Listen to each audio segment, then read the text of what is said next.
The survey vessel KSS Guardian floated in the deep silence of the Tellus cluster. On its bridge, Captain Lee Day watched the main screen. It showed a beautiful and terrifying sight. A nearby neutron star was pulling gas from its companion, creating a swirling, brilliant disk of extreme energy. This was a Class 12 cosmic event. His crew worked quietly at their stations, recording every piece of data. This information was priceless for science. Captain, the sensor suite is at 98%. We have a complete record, said Choi Min from the comm station. Her voice was calm and professional. Excellent, Min. 1 more hour to confirm stability, then we can go home, Day replied. He allowed himself a small smile. This was a good mission. His crew, a small team of 11, was the best.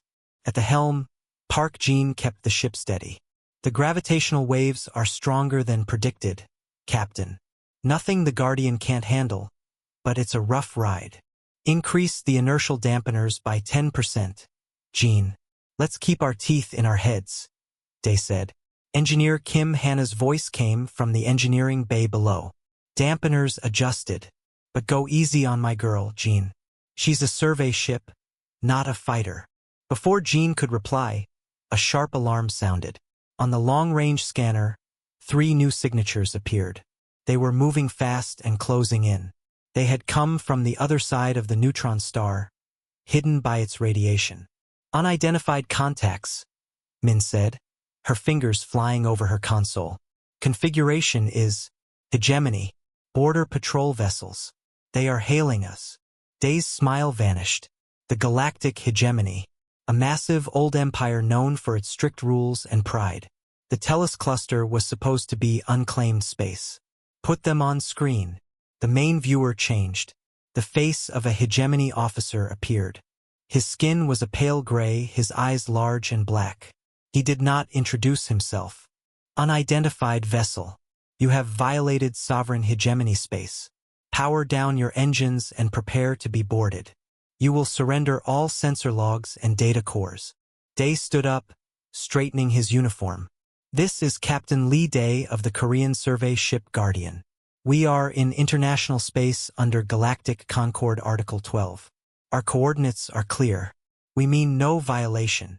The Concord is not recognized here, the officer snapped. Your scans have captured classified celestial phenomena.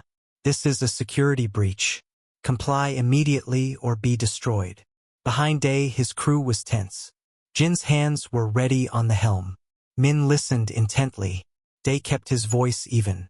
We are a scientific vessel on a peaceful mission. Our data is public domain. We will depart immediately and share no data with you. This concludes the discussion. He nodded at Min. She cut the transmission. The screen went back to the starfield. The 3 hegemony ships were now much closer. They were small, agile patrol craft, but each one was more heavily armed than the Guardian. Jin, plot a course out of here. Best speed without stressing the hull. Day ordered. Course plotted. Engaging now. The Guardian turned smoothly, but the hegemony ships were faster. They spread out, trying to surround the human ship. Warning lights flashed on the console. Captain, they are powering weapon systems, Min reported. Hannah, divert all non-essential power to the rear shields. Already on it, Captain. Hannah's voice came back, tight with focus. The lead hegemony ship fired. A bolt of plasma streaked past the Guardian's port side. It was a warning shot. They want us to stop, Jin said, his jaw tight. They want our data, Day corrected. And they want us to bow. We will not. Another shot. This one hit the rear shields. The ship shuddered. Shields at 80%, Hannah called out. Day made a decision. Jin, remember the nebula we passed on the way in? The one with the high metallic content. The ghost cloud? Plays havoc with sensors. Set a course. Directly into it. Full emergency power. Jin didn't question. He punched in the commands. The Guardian's engines glowed brighter. The ship shot forward, away from the neutron star and toward a distant, fuzzy patch of purple and gray gas. The hegemony ships gave chase. They fired more shots. One grazed the hull, causing a minor alarm. Minor hull breach on Deck 3. Sealed, Hannah said. The Guardian raced on. The nebula grew larger on the screen.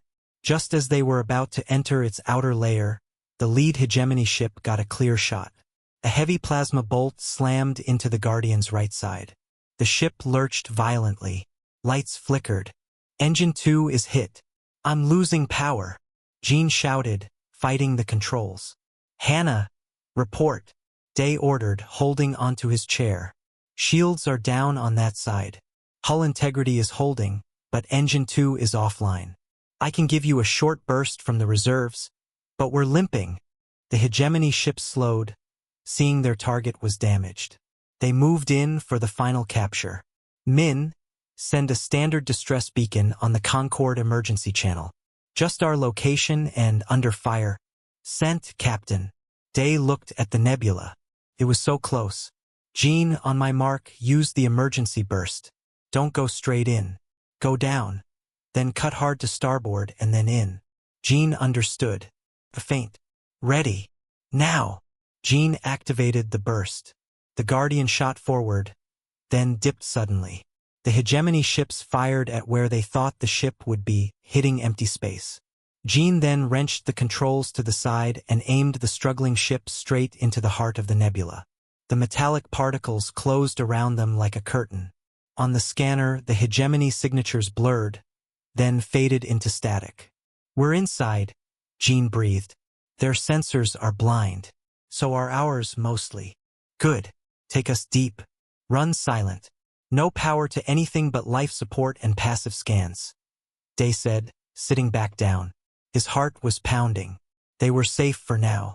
On the edge of the nebula, the lead hegemony patrol ship scanned the interference. Their captain was furious. He had let a slow, clumsy human science ship escape.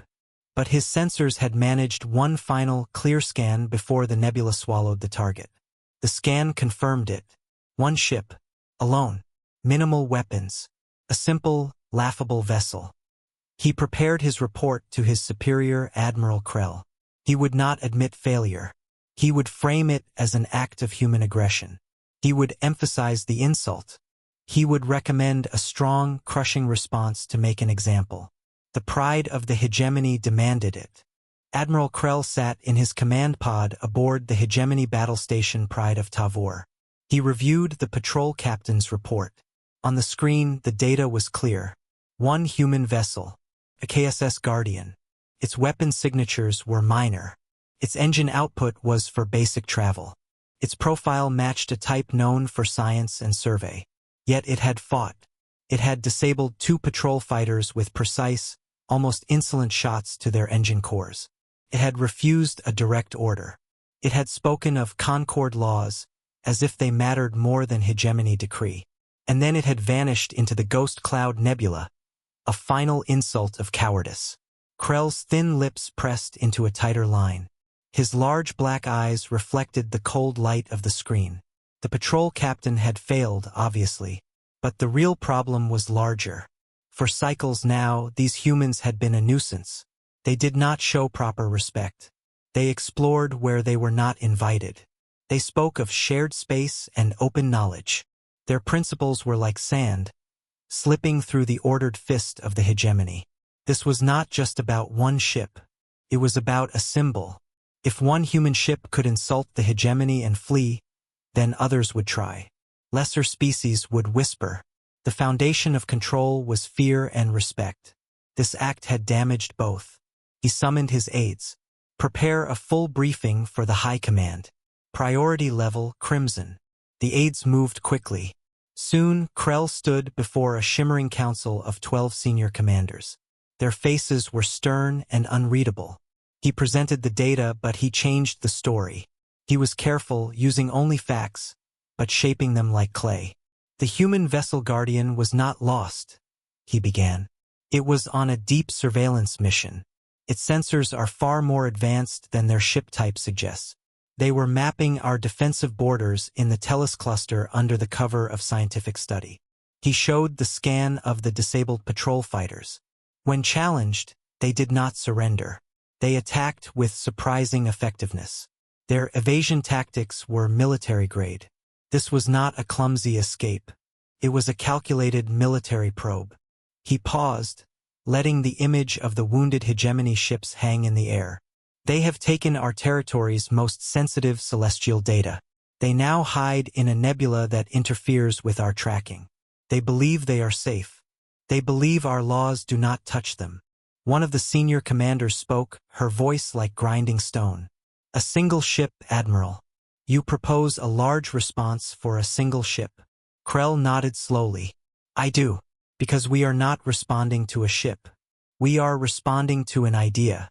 The human idea that they are free to ignore us.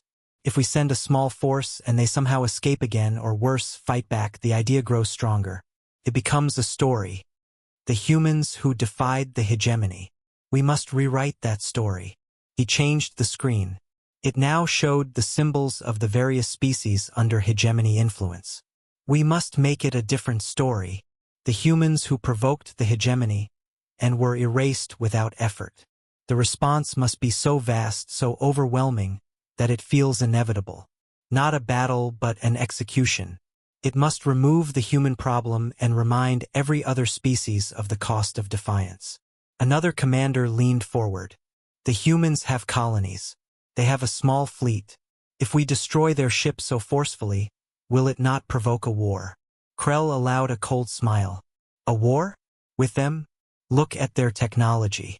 Look at their reach. They are children playing in the void. If they dare to protest, we will remind them that what we do to one ship, we can do to all their worlds. But they will not protest. They are practical. They will see the might arrayed against their one vessel, and they will understand the new reality. They will learn to bow. The debate continued, but Krell's logic was cold and sharp. It appealed to the oldest hegemony instincts, pride, power, and the crushing of doubt. The High Command saw the wisdom. A lesson needed to be taught. A message needed to be sent to the entire galaxy. The order was given. Across hegemony space, signals flew. Docks that had been quiet for cycles hummed with activity.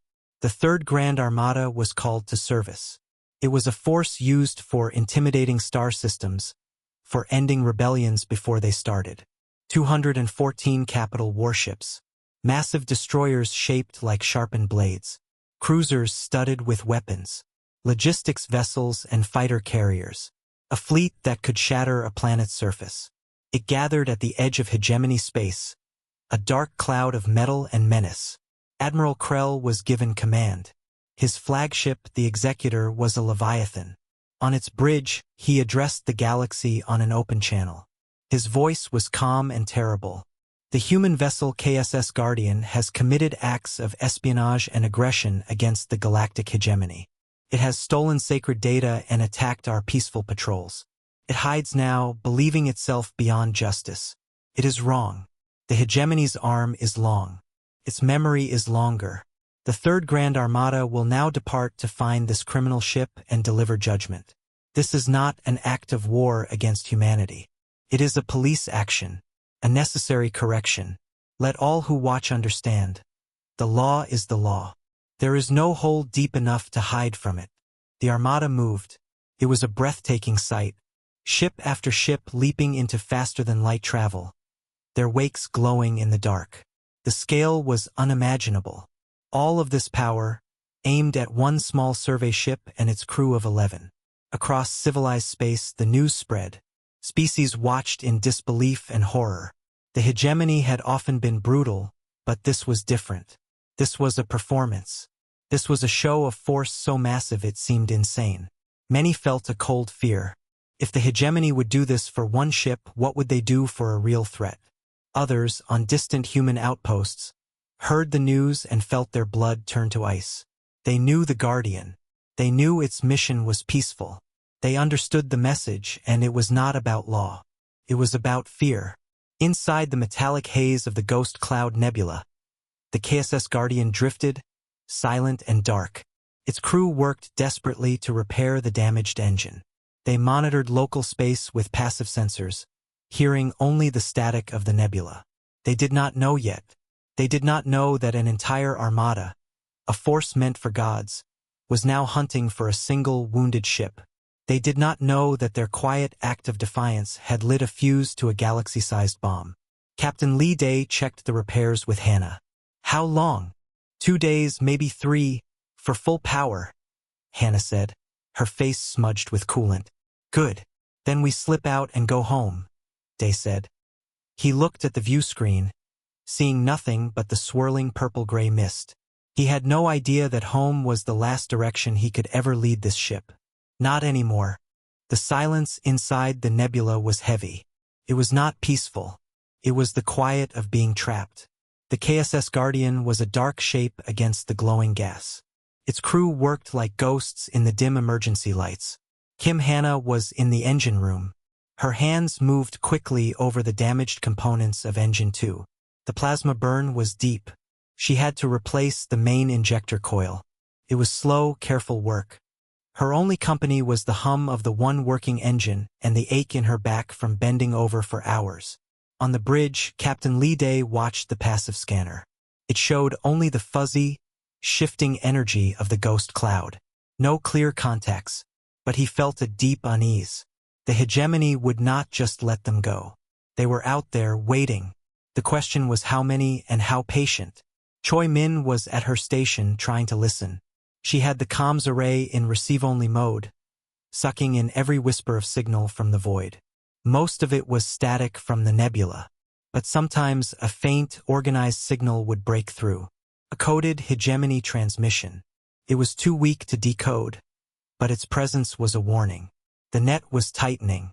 Park Jean floated near the main viewport, a cup of cold coffee in his hand. He stared into the purple haze. "It's like being inside a storm cloud," he said, his voice low. "You can't see the lightning, but you know it's there." Day nodded. "We can't stay here forever." "Hannah, what's our status?" Hannah's voice, tired but steady, came over the speaker. "I've patched the coil. It's not pretty, but it will hold. I can give you 70% power on Engine 2 in about 6 hours. But Captain, we have another problem." "What is it?" "The nebula. The metallic particles are sticking to our hull. It's like a slow buildup of dust. But this dust is slightly radioactive and it's messing with our heat dispersal. If we stay here too long, we'll start to cook ourselves from our own reactor heat." Day closed his eyes for a second. Trapped. If they ran, the hegemony would be waiting. If they stayed, their ship would fail. "Is there anywhere to go inside the nebula? A denser patch to hide our heat signature? A solid body?" Jean turned from the window. The long-range scans we took on the way in were basic. But there was something, a gravitational anomaly. Very small. Could be a rogue planetoid, or just a dense knot of debris. It's deeper in, about 3 hours at our current drift. It was a risk. Moving would use power and create a slight energy signature. But staying was death. Plot the course. Minimal power. Just enough to steer us. We'll drift most of the way. The Guardian came to life with a low hum. It turned slowly, like a whale moving through deep water, and began to glide deeper into the nebula. The particle density increased. The view outside became a solid wall of swirling gray and violet. After 2 tense hours, the anomaly resolved on the scanner. It was a planet, or what was left of one. A small, airless rock, its surface dark and scarred. It had no star. It was a wanderer, caught forever in the nebula's embrace. "Take us into its shadow," Day ordered. "Use its mass to block our heat." Jean guided the ship carefully around the dark world. As they came around the curve of the planet, Hannah let out a sharp breath over the comms. "Captain, you need to see this." On the surface, directly ahead, was a structure. It was not natural. It was huge, angular, and made of a black metal that seemed to drink the faint light. It was partly buried, as if the planet had formed around it, or it had crashed here an eternity ago. "It's a derelict," Min whispered. "It's a fortress," Jean corrected, his eyes wide. Day felt a chill. "Scan it. Passive only. No active pings." The data trickled in. The structure was ancient. Its power signature was near zero, just a faint whisper of residual energy. Its design was unlike anything in the Galactic Concord archives. It was all sharp angles and deep grooves, built for a purpose they could not understand. "We need to land," Hannah said. "Our heat buildup is critical. That thing is made of metal. It will radiate heat better than our hull. We can dock with it, use it as a heat sink. It might be the only way to finish the repairs without getting cooked." The idea was dangerous. The unknown was always dangerous. But their options were gone. Find a place. Somewhere that looks like an opening or a dock. They found a wide, recessed area that looked like a landing bay, long dead. Jean set the Guardian down with a gentle thud. The ship's landing legs settled on the ancient, dust-covered floor. For a moment, they all just sat in silence, listening to the sounds of their ship cooling. The relief was physical. "Okay," Day said. "Hannah, Jean, suit up. Go out and see if you can find a way to physically link our heat exchange to the structure. Be careful. Min, keep listening. I'll monitor from here." Hannah and Jean put on their environment suits. The airlock hissed open, and they stepped out onto the alien surface. The gravity was light. Their boots kicked up clouds of fine, dark dust that had not been disturbed in millennia. The scale of the derelict was overwhelming up close. The walls soared above them. The bay was huge, big enough for ships many times the size of the Guardian. They found a series of ports that looked like energy connections. They were cold and dead. "Over here," Jean called. He was pointing at a console set into the wall. It was covered in dust, but a single small light glowed a faint, persistent blue. Hannah brushed the dust away. The console had symbols, not words. They meant nothing to her. But the design was clear enough. Power coupling. She used a tool from her belt to open a panel on their ship's external heat vent. With careful adjustments, she managed to hook their ship system into the derelict's port. As soon as the connection was made, the console lit up. The blue light brightened. Lines of alien script scrolled across a dark screen. Deep within the fortress, something ancient and dormant stirred. A low, subaudible vibration thrummed through the ground. Back on the Guardian, Min's console beeped. "Captain, I'm getting a signal. Very low frequency. It's coming from the derelict. It's a repeating pattern. Can you decode it?" "It's not coded. It's just a signal. A carrier wave." She focused, adjusting her equipment. "There's data embedded in it. It's old. Very old. It's breaking up. Put it on speaker." A sound filled the bridge. It was a voice, but not one made by a throat they knew. It was synthesized, flat, and filled with a sadness that had lasted for eons. It spoke in a language the Guardian's computer began to roughly translate, word by broken word. "Final archive? Our memory? We are the Kaylee. The consumption is complete. They take our paths. They build their empire on our graves, coordinates. Remember us?" The voice faded into static. Then it began again. The same message. A final recording, set to repeat forever into the silent dark. On the screen, as the computer translated, a star map appeared. It showed a series of points, glowing lines connecting them. A network. Min froze. Her face went pale. "Captain, those coordinates. I know them. How?" She pulled up the standard galactic astro-NAV chart. With a trembling finger, she overlaid the ancient map from the derelict onto the modern map of known space. The glowing points from the ancient message lined up perfectly. Not with human colonies. Not with random stars. They lined up exactly with the primary nexus points, the anchor worlds, of the galactic hegemony's own hyperlane network. The highways that held their empire together. Captain Lee Day stared at the overlapping images. The truth was a cold stone in his stomach.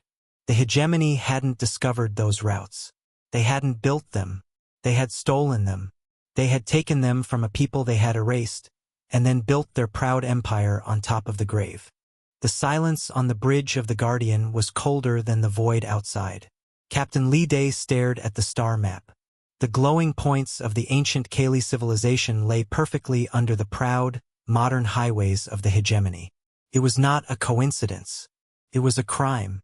a crime hidden for thousands of years. Choi Min broke the quiet, her voice small. They wiped them out. Then they took everything. Their paths, their places. They built their empire on bones. Park Jin's voice came over the suit radio from outside. He had heard everything. So they're not just bullies. They're thieves and murderers. And they rule the galaxy. Day took a slow breath. The weight of the discovery was immense. But a more immediate weight pressed on him. The hegemony Armada was still out there, hunting them. They now had a secret that could shatter the hegemony story. But they were trapped on a dead world with a broken ship. Jean, Hannah, come back inside. Now. His tone left no room for question. Minutes later, the airlock cycled. Hannah and Jean stepped onto the bridge, brushing dust from their suits. Their faces were grim. Did you hear it all? They asked. Hannah nodded. We heard. What do we do with this, Captain? This is bigger than us. It is, Day agreed. But our job is still to survive, to get this information home. He looked at the main viewer, which showed only the dark metal of the derelict hangar wall. Our repairs. Can we run? Hannah shook her head. Engine 2 is stable, but it's a patch job. We can't do a long jump. We can maybe limp to the edge of the nebula. If they are waiting there, they will be, Jean said flatly. Day leaned forward, his hands on the console. So we cannot run to a human colony. We would lead the Armada right to someone's doorstep. We cannot fight. That is suicide. He looked at each of them. There is only one thing left to do. We make sure the truth does not die with us. Min understood first. The signal. The one from the derelict. The still broadcasting. That low-frequency carrier wave. Exactly, Day said. We piggyback our data onto it. Everything. Our sensor logs of the first fight. The hegemony's demand for our surrender. The Armada's declaration. And this, the Kaylee archive. Their final message. The map. Hannah's eyes widened. The derelict's signal is ancient. It's using a fundamental frequency that can punch through nebula dust. Through interference, it could travel. Where do we send it? Jean asked. A colony? The Concord. Day's face was set like stone. No. The Concord is too scared of the hegemony. They might bury it. A colony doesn't have the authority. We send it to the source. We send it to Sol. To Earth Command. Direct. He turned to Min. Can you do it? Merge our data packet with that carrier wave. Aim it for home. Min's fingers were already flying over her console. The signal structure is simple. Primitive but strong. Like a deep drumbeat. I can weave our data into its rhythm. But Captain, for a signal that's strong, for a direct tachyon burst to Sol, we need to tap the derelict's main power. And when we do, we will light up like a beacon. The hegemony will see us. They will know exactly where we are. A heavy quiet filled the room again.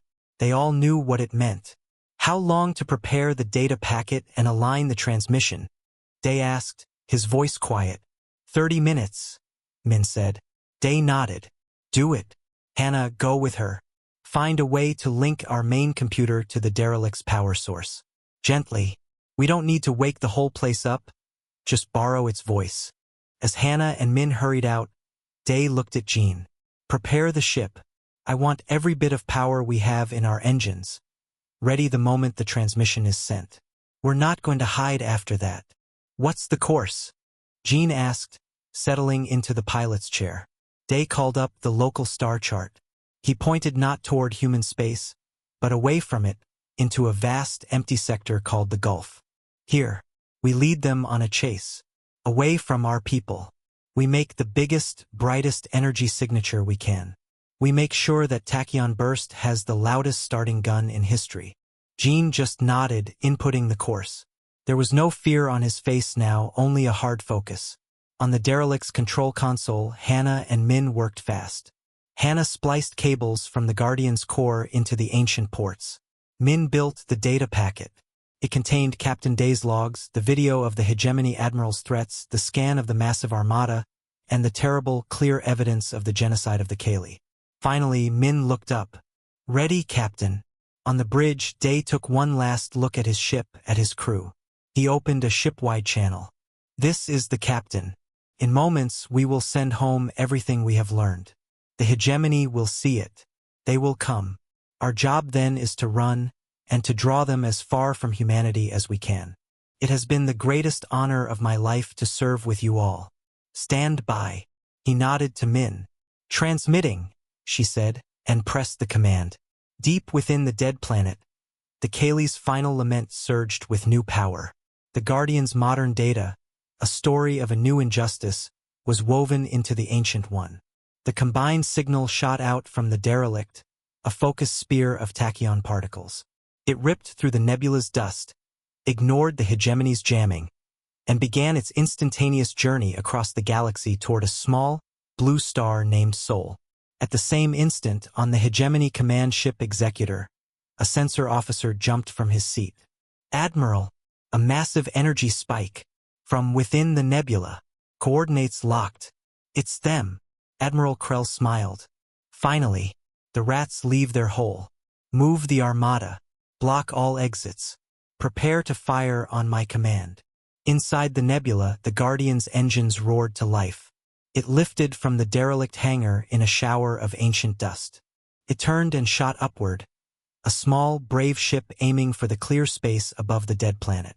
As it broke into the open, the sight that greeted them was enough to stop the heart. The nebula's edge was no longer empty. It was filled, crammed with ships, hundreds of them, a wall of dark metal and glowing weapons. The entire Third Grand Armada waiting. The Executor moved forward.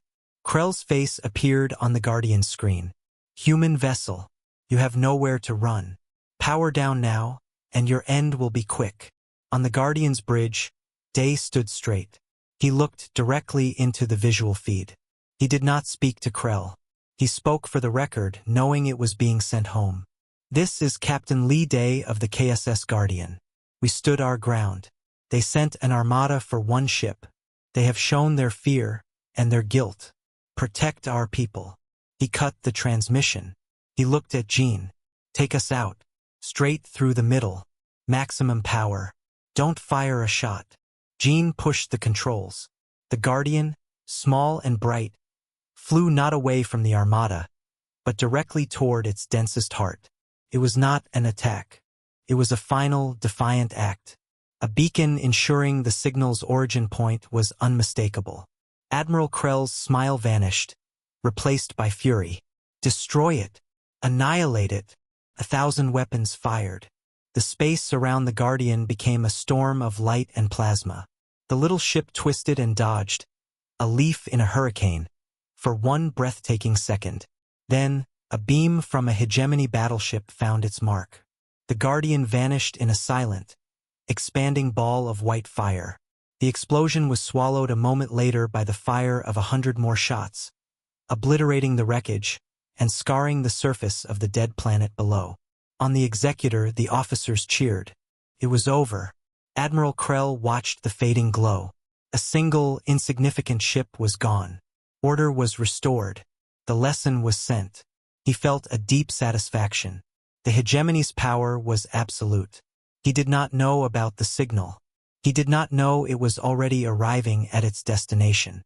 He did not know that the story he thought he had ended, the story of defiance, had, in that final bright flash, only just begun. The tachyon signal did not travel. It simply arrived. In the communications hub of United Earth Defense Command, orbiting the moon, a priority alert flashed on a screen. A duty officer, a young man named Kim Jun, leaned forward. The signal protocol was ancient. It was labeled Deep Range Emergency/Legacy Band. He had never seen one before. He initiated the decoding sequence. The data unpacked itself. First, the visual logs from the KSS Guardian. He saw the hegemony patrol ships. He heard the demands. He saw the damage from the first attack. His stomach tightened. Then came the new files. A declaration from a hegemony admiral named Krell, announcing the dispatch of a Grand Armada to destroy a single human survey vessel. The scale of the fleet was unbelievable. June felt a cold sweat on his neck. Next was a star map unfamiliar at first, overlaid with a mournful, repeating message in a dead language. Then the translation, the story of the Kaylee, their end, and the final, chilling overlay, the map of the hegemony's own hyperlanes, built directly atop the murder. Finally, a clear visual. Captain Lee Day, standing on his bridge. His face was calm, but his eyes held a fire. This is Captain Lee Day of the KSS Guardian. We stood our ground. They sent an armada for one ship. They have shown their fear and their guilt. Protect our people. The screen went to static. A final tag gave the location and time of the transmission. Then, nothing. June sat frozen for a full 10 seconds. Then his training kicked in. He slammed his hand on the highest level alert button. Sirens did not blare. Instead, a soft, urgent tone echoed through the entire command structure. Lights on 1,000 consoles shifted to a deep, steady amber. Within minutes, the senior command staff assembled in the main situation room. Admiral Kong Su was already there. She was a woman in her 60s, with sharp eyes and gray hair cut short. She had spent her career on the quiet, boring borders, dealing with minor disputes. She watched the complete data packet in silence. The room was utterly still. When it finished, she turned to the room. Verification. A technical officer spoke. The tachyon signature is confirmed. It originated at the location of the Guardian's last known signal. The data is clean. No evidence of tampering. The hegemony Armada deployment. We have corroborating passive scans from our listening post in the telesector. It's real. They really did it. Another officer, his face pale, said, "Admiral, this is an act of war. A disproportionate, insane act of war." Kong Su shook her head slowly. "No, it is not war. It is an execution. It is a message. They believe we are too small, too weak, to do anything but mourn quietly." She pointed at the star map at the evidence of the Kaylee. "And this shows us what they are. It is not just pride. It is a sickness. They build their glory on forgotten graves." She stood up, her movements precise. "They have invoked a protocol. One we have never used. One I prayed I would never see."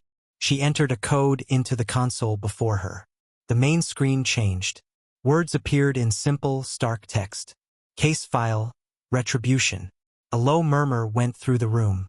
Few present had even heard of it. Case file, Retribution? Kong Su read aloud, her voice flat.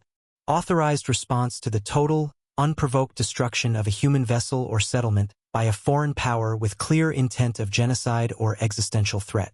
Primary objective, not conquest, not negotiation.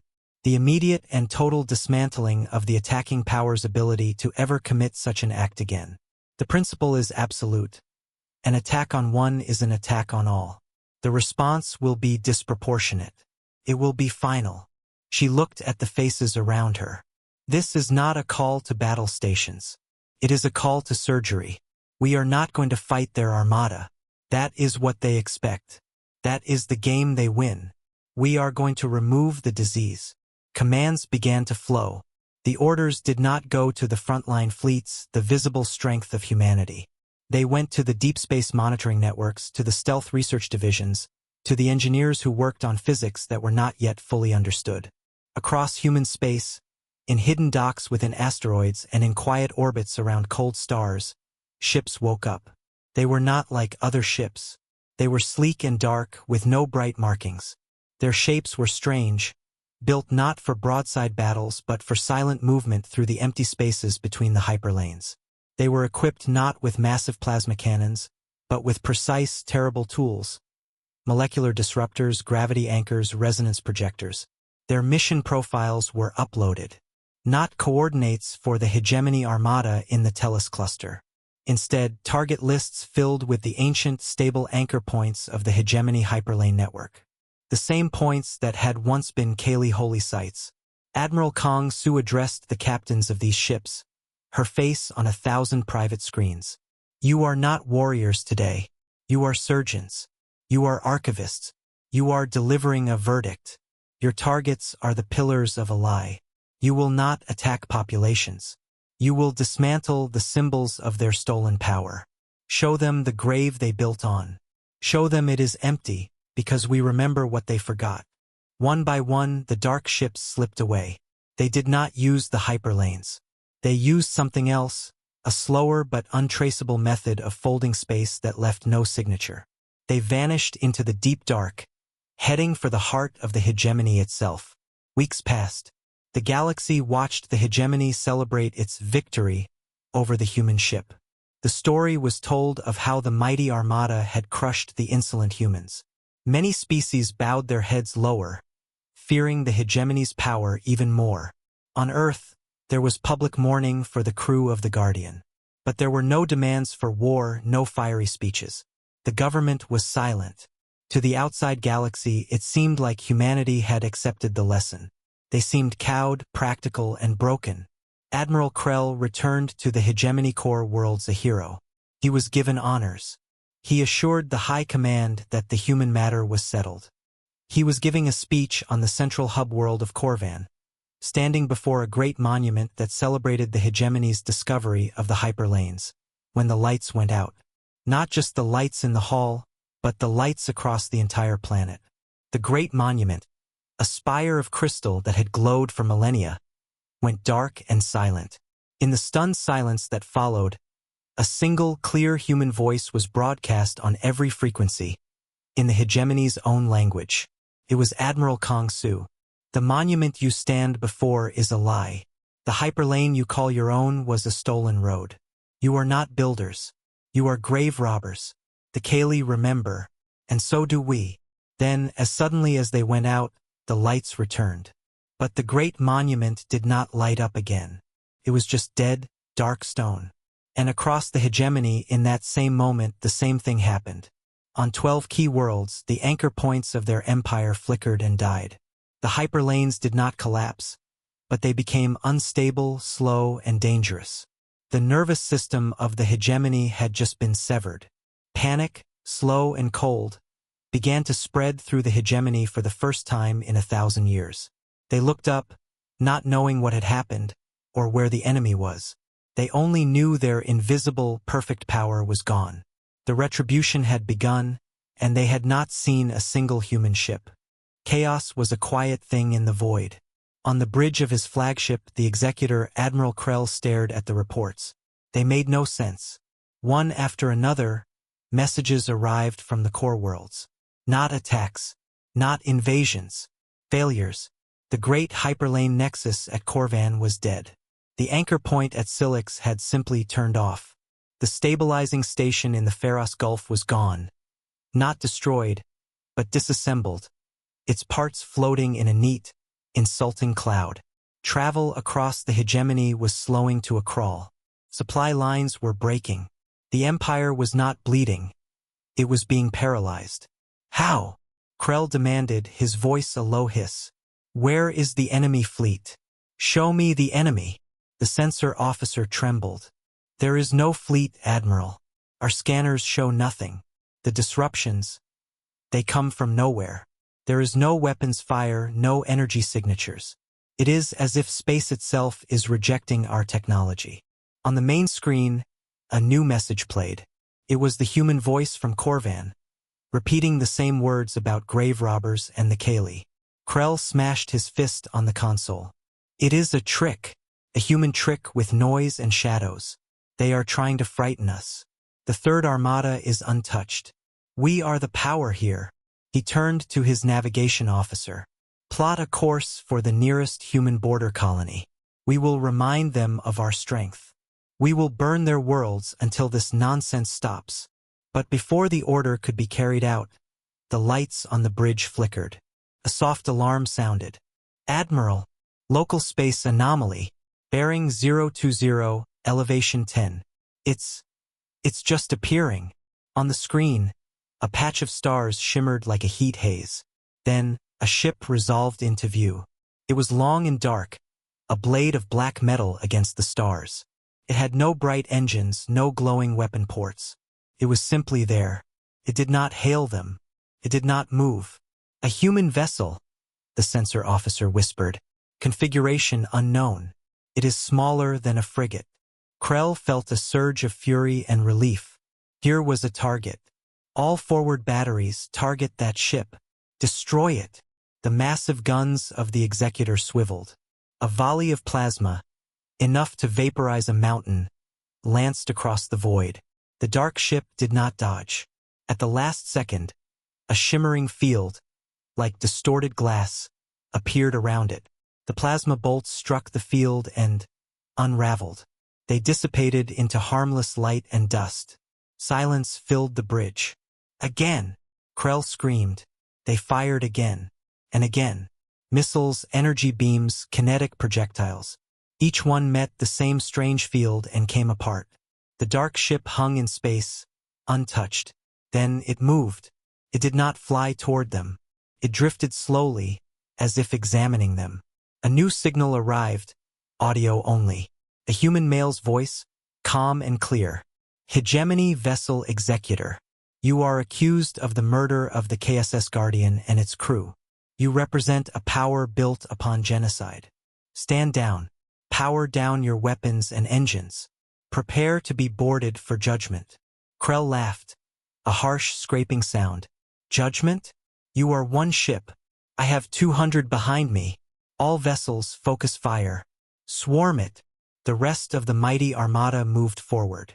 A storm of fire converged on the single dark human ship. The combined light was brighter than a sun. When the glare faded, the ship was still there. The shimmering field held. Then the human ship acted. A pale blue light pulsed from its hull. It did not strike the Executor. It struck a cruiser beside it, the Vengeance of Tavor. The beam connected for less than a second. The Vengeance of Tavor did not explode. Every light on its hull went out. It drifted, dead and dark. All its systems, from its weapons to its life support, simply stopped. Another pulse. Another cruiser went dark. Then another. The human ship moved through the Armada like a gardener pruning dead branches. It was methodical. It was effortless. Each pulse of blue light meant another mighty warship became a silent, cold tomb. Panic erupted. Hegemony ships broke formation, trying to flee, to turn, to fight. It did not matter. The dark ship was everywhere and nowhere. This field deflected everything. This blue light never missed. Krell watched his Armada being dismantled. His great victory was turning into a funeral. Close the distance, he roared. Ram it. We will crush it with our hull.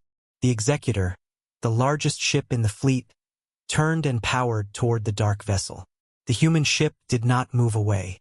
It turned to face the charging giant. At the last possible moment, the dark ship fired a different weapon. A thin, red line of light, like a thread, shot out and touched the Executor's bow. Where it touched, the hardened battleplate did not melt or crack. It disintegrated. It turned into fine gray sand that scattered into space. The thread cut upward, slicing through decks and armor, moving toward the bridge. Alarms screamed. The ship shook. Krell was thrown from his chair. He looked up at the main viewer. He saw the dark ship close now. He saw the red thread slicing his flagship apart with impossible precision. The thread stopped just before the bridge. The cutting ceased. The dark ship held its position. The calm voice returned. Admiral Krell, your engines are gone. Your weapons are offline. Your hull is breached. You are dead in space. You are not a defeated enemy. You are evidence. You will drift here until you are collected. Your story is over. The communication ended. The dark human ship pulsed its blue light one more time, and the Executor's remaining power died. The lights on the bridge went out, replaced by the dim red glow of emergency batteries. The great ship was a floating wreck. Krell pulled himself up to a viewport. Outside, he saw his mighty Armada. Not burning, not fighting, just dark. Dozens of his capital ships floated silently, powerless. The rest had fled in terror. The dark human ship was gone, as silently as it had arrived. He looked at his shaking hands. They had sent an Armada to destroy a single human ship. And now, a single human ship, a ship they did not understand, from a people they had thought broken, had just ended an Armada without killing a soul. It had simply turned them off. The The cold of space seeped into the bridge. It was the cold of a new reality. The hegemony's power had not been challenged. It had been made irrelevant. They were not warriors who had lost a battle. They were criminals, left in a cage of their own dead ship, waiting for a judgment they could not comprehend. In the silent dark, Admiral Krell finally understood the human response. It was not revenge. It was a lesson in scale. They had swatted a fly with a hammer, and humanity had responded by quietly removing the arm that held the hammer. The silence that followed was not the silence of peace.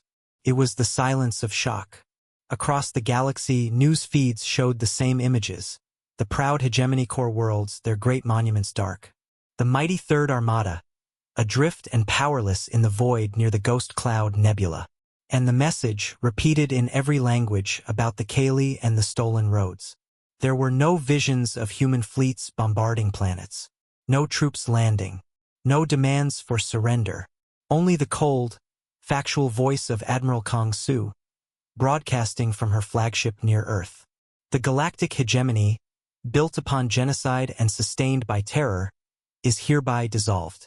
Your military is to stand down. Your government will submit to galactic tribunals for crimes against civilization, past and present. This is not conquest. This is justice. Any attempt to restart your hyperlane network will be met with permanent disablement. The evidence has been sent to all species. The truth is now your law. On the hegemony homeworld, the High Command gathered in a bunker. They argued, they threatened, they cursed. But their power was gone. Their ships were dark. Their lanes were broken. Their story was exposed as a lie. One by one, the regional governors, fearing the same quiet fate as the Armada, transmitted their surrender. The empire crumbled from the inside, eaten by the truth. A month later, a memorial service was held in the main hall of the United Earth Defense Command. It was a simple, solemn event. The images of the 11 crew members of the KSS Guardian were displayed. Captain Lee Day, Engineer Kim Hanna, Helm Officer Park Jin, Comms Officer Choi Min, and the 7 others.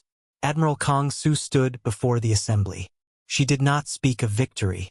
"We gather to remember 11 explorers," she began, her voice clear in the quiet room.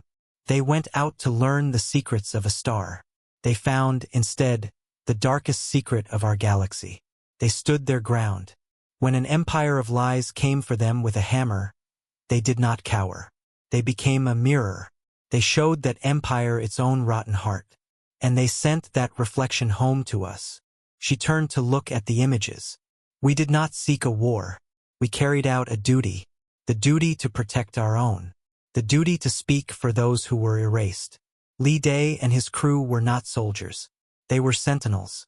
And because they held their post, a poison in our galaxy has been drawn out." After the service, Kong Su walked down a long, quiet corridor to a restricted archive. At the end was a plain wall. She placed her hand on a panel. The wall slid open, revealing a small, dark room. In the center, on a pedestal, a light came on. It illuminated a simple plaque. On it were listed the names of the Guardian's crew.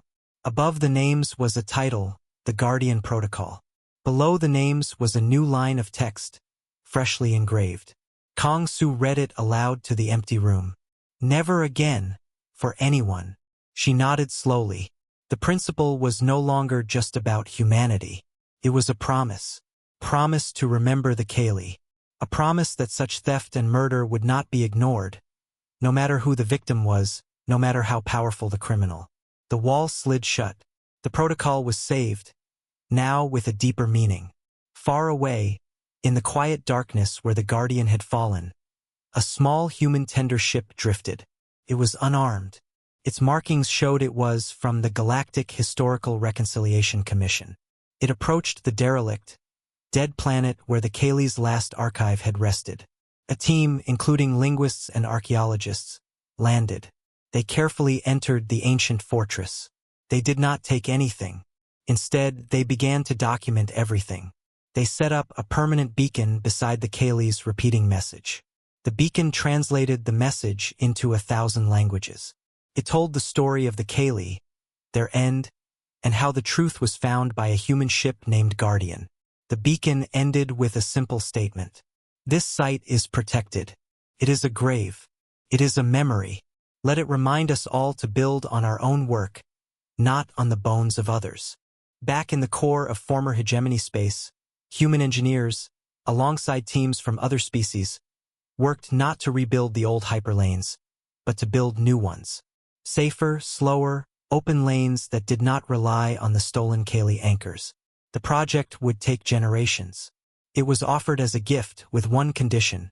The new lanes would be free for all, and the history of the old ones would be taught to everyone. On the bridge of her flagship, Admiral Kang Su watched the reports. The galaxy was uneasy, but it was breathing freer. The great, lying weight was lifted. Her aide, a young commander, approached. Admiral, the last of the hegemony high command has surrendered to the tribunal. What do we do now? Kang Su looked out at the stars. Now, we go back to being what we were. Explorers, scientists, neighbors. But we remember what we are capable of when our principles are attacked. We are not conquerors. We are gardeners. Sometimes you must cut away a dead branch to save the tree. The branch is gone. Now we ensure the tree grows true. She turned from the view. And we watch. We listen. We remember the Guardian. The galaxy knows now. They can fear us if they choose. But perhaps better, they can learn from us.